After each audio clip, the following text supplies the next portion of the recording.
Shadow and reflection. Once upon a time, long, long ago, there were two entities called Nothing and Something. They spent eons and eons playing games and chasing each other throughout the universe. The entity who got tired first lost the game. Nothing had lost the game a lot of times and became weary with the chase. She spent most of her time moving slowly around the earth, and she brought darkness wherever she went. Eventually, Nothing got bored with herself and became depressed. She stopped moving and slept all the time. As she slept, her energy got weaker and she felt heavier. Her spirit settled upon the earth and darkness surrounded her. While Nothing was doing what Nothing was supposed to do, Something decided to take advantage of an opportunity to get busy while Nothing was away. Something was full of all the energy and light that he gathered from the universe and shared it wherever he went. Something was busy all the time. He began making all sorts of things. He created water that turned into rain, that made the grass and the trees grow. The flowers bloomed, the animals and the insects grew because of the grass and the flowers. More flowers grew because the insects pollinated them. The birds flew in the air and built their nests in the trees.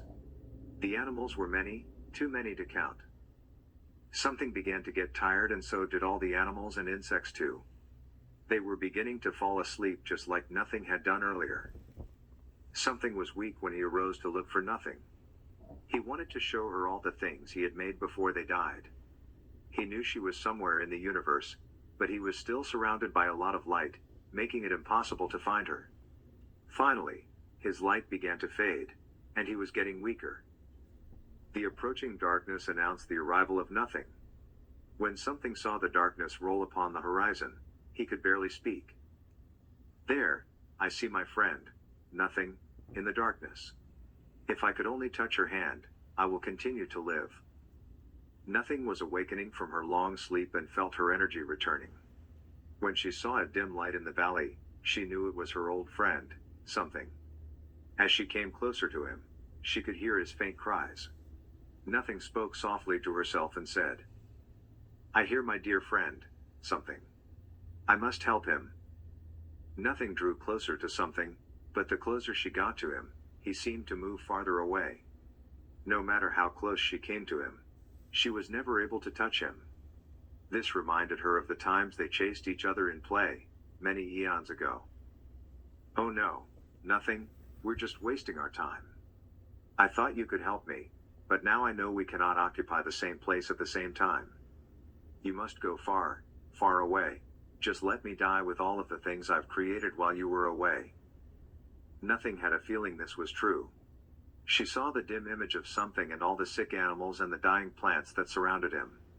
Her sweet voice from the dark called out to Something and said, "We will die without each other.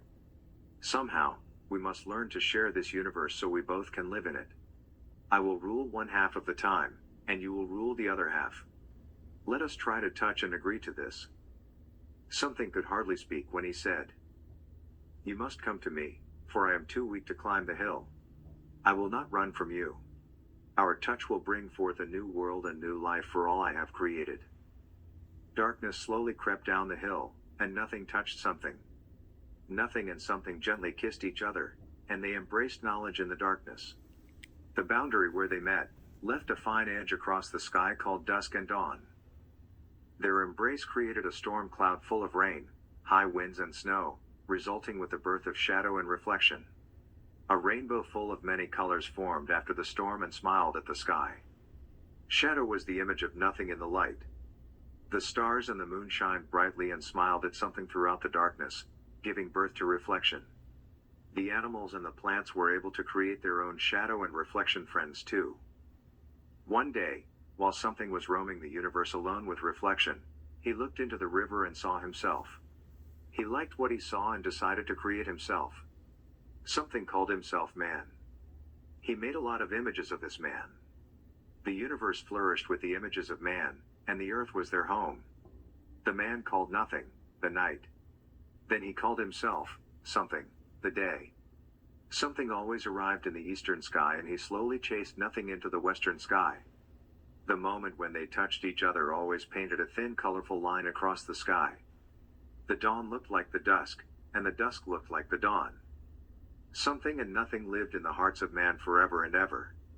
From then on, man had a saying, there is always something, and never nothing.